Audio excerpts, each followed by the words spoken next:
marang Sang Arjuna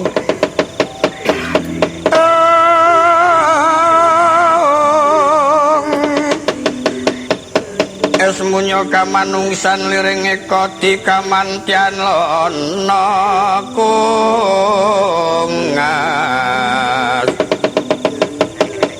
sing mawas risang leng-leng abronto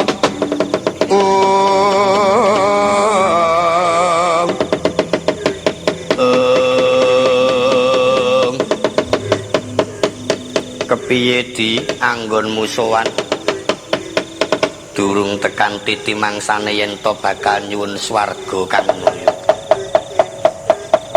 Dina iki aku lan Kakang supaya bali ana Mercapada bisa kumpul marang para garwa lan tuwin para kadang.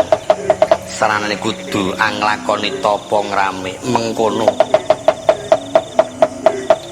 Yen mengkono apa Siadi gelem bantu marang panunipun Kakang? Pun Kakang gelem medun ana Mercapada nanging kudu sak iso-iso males ngudi tuwa lara wirang karo pakartine Pendhita Durna. Aku ming manut apa kersane Kakang lan aku lan Kakang Dipati Karna diparingi tetenger aja nganti ketara. Sukma sekti lan sukma lelana. Ya wis manut wae di. Rikala semono kekalih usam ya mangkah sesarengan medhak dhateng Mercapada. Gedhonganing carita Kocapa Kelurahan Semar Badranaya. Uninga ana cahya kekalih ingkang wus manjing Tlengiwana sigra den perpeki nala garing. Iki sapa to le? Jajal diperaki, Pak.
Nyuwun pangapunten Den, kula kumo wani ngendhek panjenengan kekalih anggenipun sami tindak.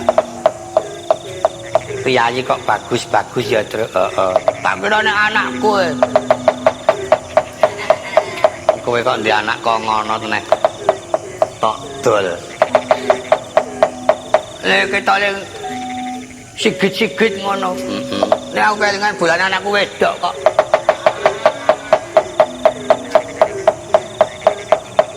Iki ya reka-reka pokoknya kok ya dianggap wanita.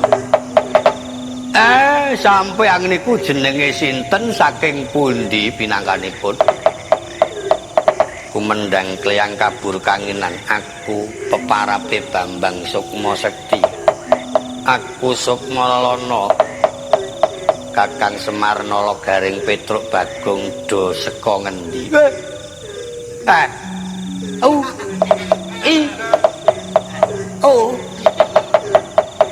Saana-anane aksara dama ngomong I O U. Lah kok sampean pun prisa kalih kula nek kula niki Gareng. Gareng iki aku kok ya ora. Semar kan. Iya mergo pancen aku wis uninga yen to kowe kuwi Kakang Semar Badranaya. Orang wis hafal kok Mar nek kowe iki nang ndi pancen sebutan iki ya ana ki hafal. Ayo. Dikulinake karo wong pokoke. Ning ngono ku ya ana alane ana apike. Apike iki nek kowe lelungan kowe iso ndерbiaya. Ning alane anggere elek sepisan kowe dadi ditidani wong. Ayo. Mulane saurane kelakuanmu iku kudu sing apik. Aja njur nganake pemburugang. Lah wong agek sawung ngurung sik kok sandang nunggak 300. Ora iso ana wae. Asujana penyaur ki Sumadi ya. Nek aku ya ora ana alane gawe becik wong ewa semono digawe becik malah ora. Males. Piwase mamamu dituwa lara wirang. Ya tak terima-terimake mah. Kowe iki sok sing ora. Lah wong aku ki sijine wong sing tansah tresna karo sapa wae kok dadi. Sapa wae ki tak tresnani waton. Kena tak jaluki. Lah iya kaya. Kula niki janjane cara-carane kanan kula niki sekpeteng. Cara-carane ati kula niki saweg loro. Jalaran rikala semanten kula niki momong ndara kula Abimanyu. Teng dalan niku kepethuk karo wong dadi kerengan. Ajeng dinggo tumbal. Wusana sampune Pancakara ndara kula ilang yo kepripun iki awak kula. Yen ngantos kula konangan lan kepireng ndara kula Arjuna pun kondur. Lah napa dadi wong tuwa kajen yen kaya keten iki awak kula. Nek kaya ngene kepi awakku nara gareng. Urangane apa aku kelih mrihatinake para bendaram kok dadi aku kena alangan sing kaya ngene. Dole. Nek kaya ngene iki rasane atiku kok kaya lunga-lunga seko. Karang kabulutan. Ya janjur kamu kuwi, Pak. Lunga, Pak. Tak tukune pemamu. Kaya malah didikas. Wong nek ora kalap. Nek kate saking sumpah tak apik-apik kok sih. Tanggone penginepan. Sapa sing arep nginep nggonmu, Gong? Napa ana tamu-tamu saka luar negeri barang? Aduh, lah wong gedhe-gedhe diceker pitik bubar kok. Kanggo gawe sarean luar negeri. Upamane aku sagu nulungi karo Kakang Semar apa Kakang Semar gelem melu karo aku. Weh, lha nggih ora gelem kok. Kepiye Kakang? Ya netepi nggone tapa ngrame yen ngono ditulungi. Digoleki kraton Sonya lur ora gelem nulungake Abimanyu tak tugele gulune Ratu Sonya. Lah pun, monggo kula dereke kok rada mantep. Dereke bendaramu iki no gareng. Wah. Ya truk ya, derek ya. Ayo karang. Jeneng arep dibelane ya wis manut. Gong ya mangkat ya, Gong. Ya ayo karang ya awake dhewe agek pre yo. To. Derek ape. Nek ya omong terus saurunge nek awake dhewe ngebasi dhewe ya ora menyang. Anjir bagus sih. Ngepasi dhewe. Ngepasi wae ora tau kok. Nek topo trutuk-trutuk barang. Ngeterke adimu ra ya. Mbok men diterke wong-wong kuwi kok le.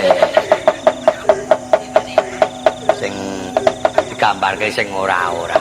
Ora mergo leman-leman kuwi, Reng. Nek wentol iki wentol ale kelong biayane kuwi. Ayo karang iki ya pancen nggon moto ki nggon dhuwit tadi. Wes rasa mikirke dower ora urus. Sing domongake kok sing ora dong. Monggo Gus kula derekke. Ayo Kakang Semar tak tekanane Ratu Sonya lho.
warnanira ing kraton Sanyalore. Sri Buminata kang wis nggawon ing dampar Kencana Prabu Kumalawati. Duweni ingkang rayi Rekyana Patih Andayawati saha para andhan. Ing wis angaturaken marang Raden Angkawijaya. Bombong ing penggalih kang tanpa upama, prisa ingkang rayi kang wis angaturaken satriya. Sigra nggih paring pangandika kepareng Luci Tarindriya.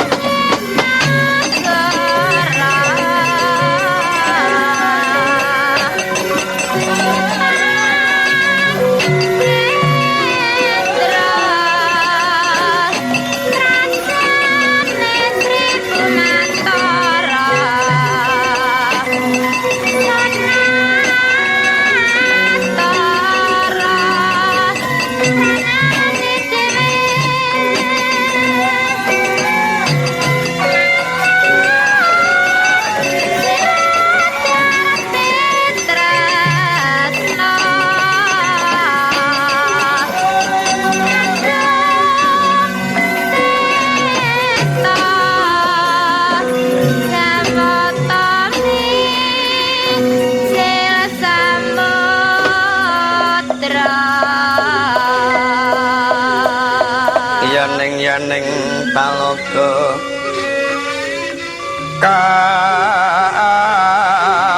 kadilangit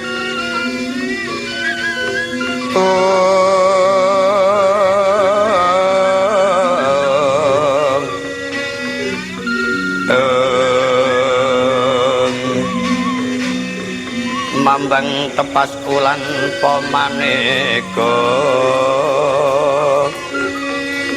lintang daya kusuma yuwana sumawa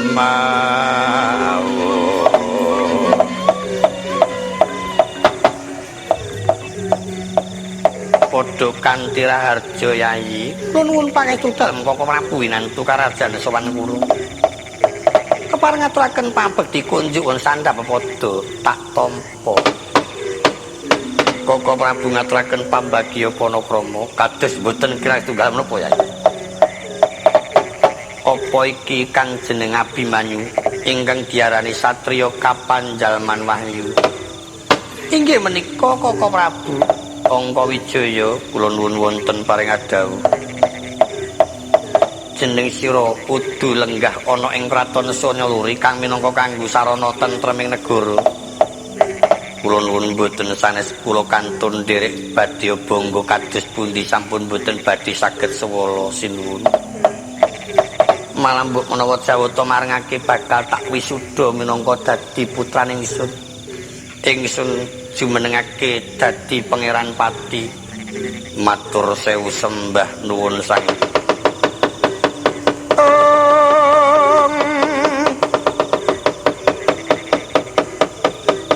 Wis meraina semu bangi wangaruna kadinektraning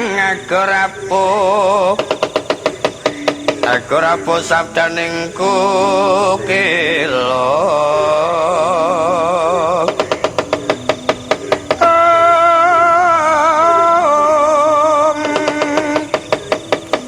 Rengganikara saketer kekidunganing Lirwowo sing ngepini panca pepetoke ngayam wana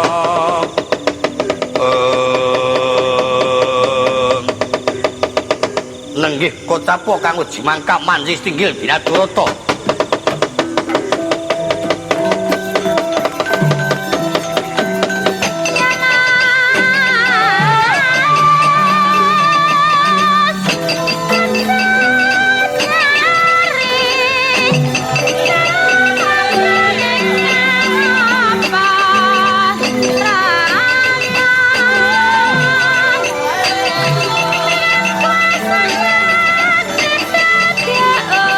Sa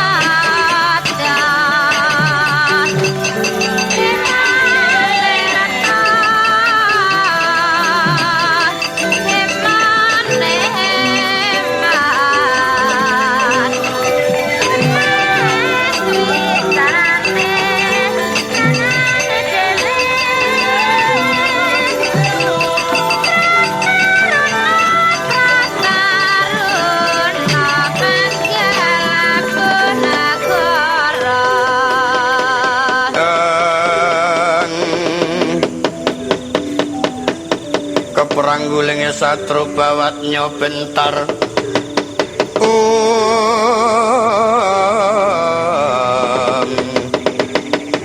ler suranggeng kara mangsanyaron nang gena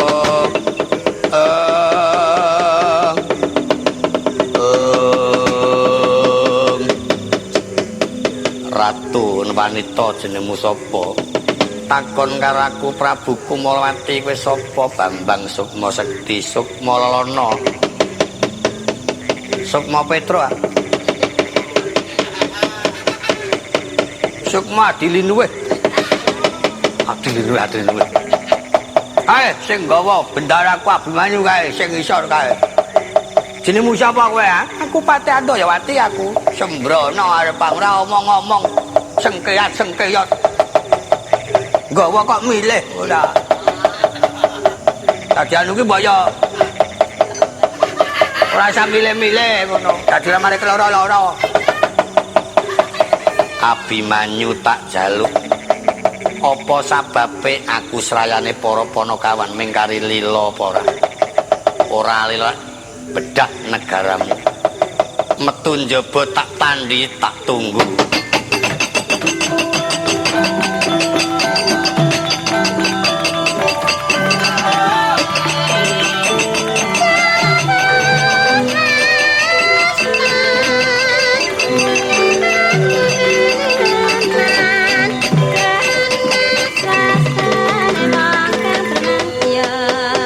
Wis ora perlu nggunakake para wadyabala. Aku kang ngadepake marang kowe waton kowe kuat nampani pusakaku. Aku sak wadyabalaku teluk karo kowe.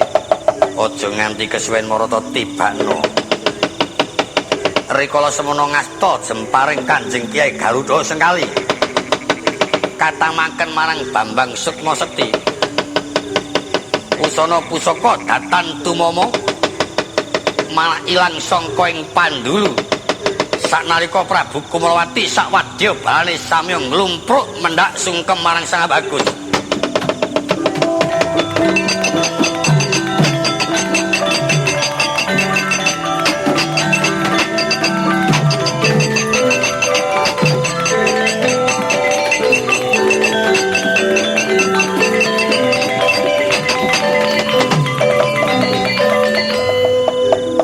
Raden pejah gesang kula sumanggaken panjenengan. Yen perlu malah panjenengan badhe kula wisuda jumeneng Nalendra. Kula nderek panjenengan Raden. Kakang iki wanita loro padha pasrah jiwa raga. Yen kepengin bakal Palakrama milya, aku ora arep milih pek kabeh. Aku kowe ora kanggo dower. Aja melu usul, pokoke kowe gelem ora gelem kandhini. Payah wis. Ora urung bakal keprungu wong sejagat rat iki kahanan. Petro ki reka-reka wae.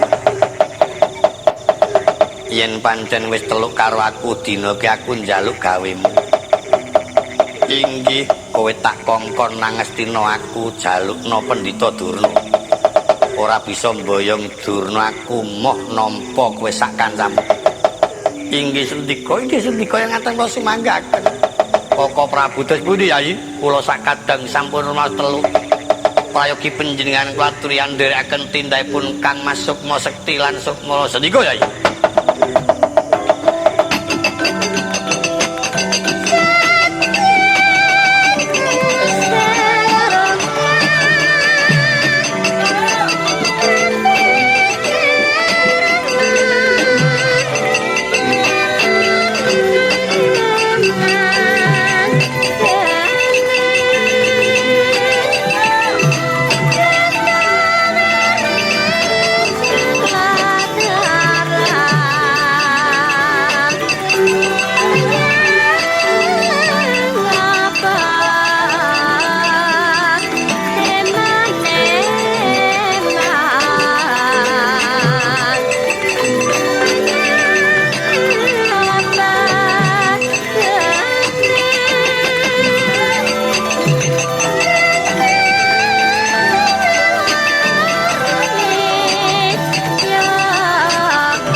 inggih Kocapa ingkang wis samya tata lenggah ing kraton Ngamarta. Prabu Puntadewa kang samya pepanggihan marang Rakanata Ndrawati. Apa diri Raden Nakula so Raden Sadewa? Balasan Raden Harya Werkudara. Kempaling para kadang wonten singgil Binatrata katitik rengu pasuryane. Ing riku arsa Rupmeng Daya ngacarane marang Raka kepareng Lucit Handriya.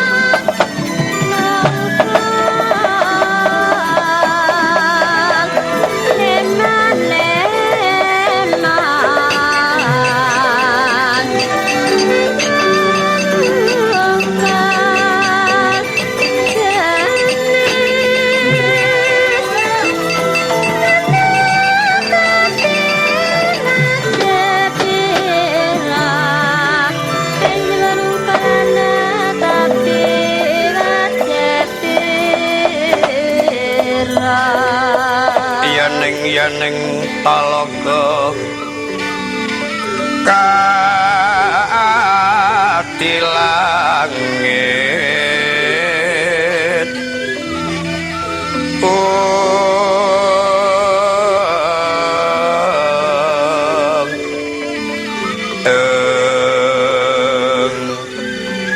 mambang tepas ulan pamaneka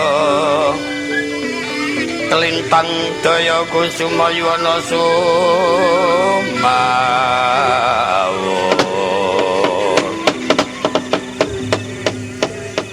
Ngaturaken pambagya panakrama Kaka Prabu.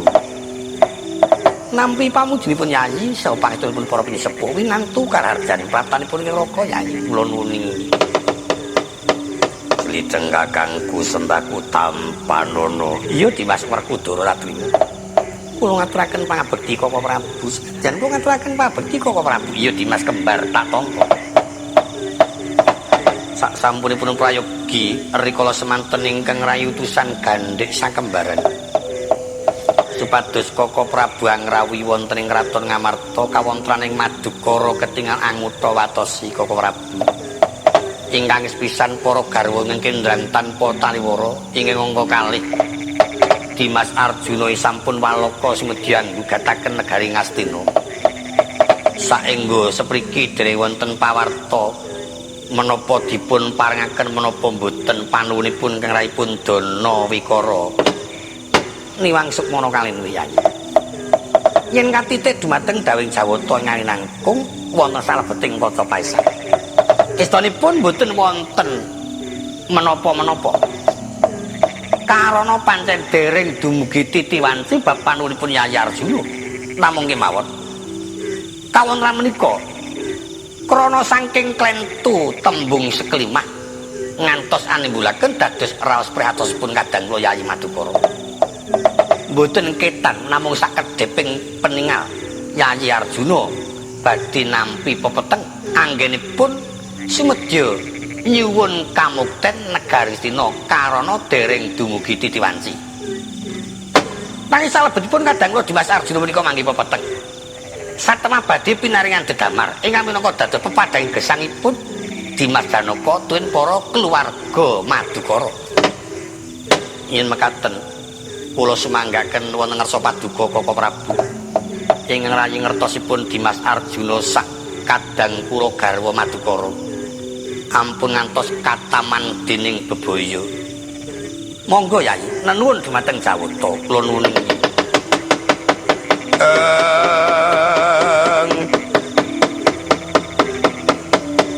Sinayang manggilung mangruk mining cakra baskara kumitiraning asta. Dewi kraman lesa gunung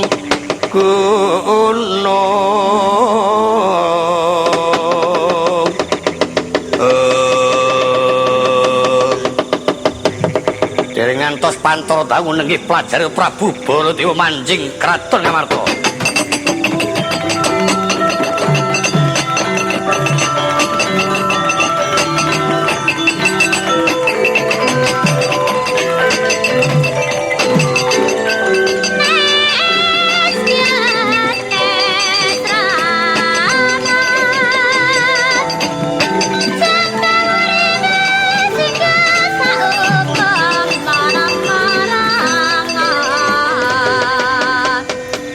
Prabu Baladewa rawuh. Manggih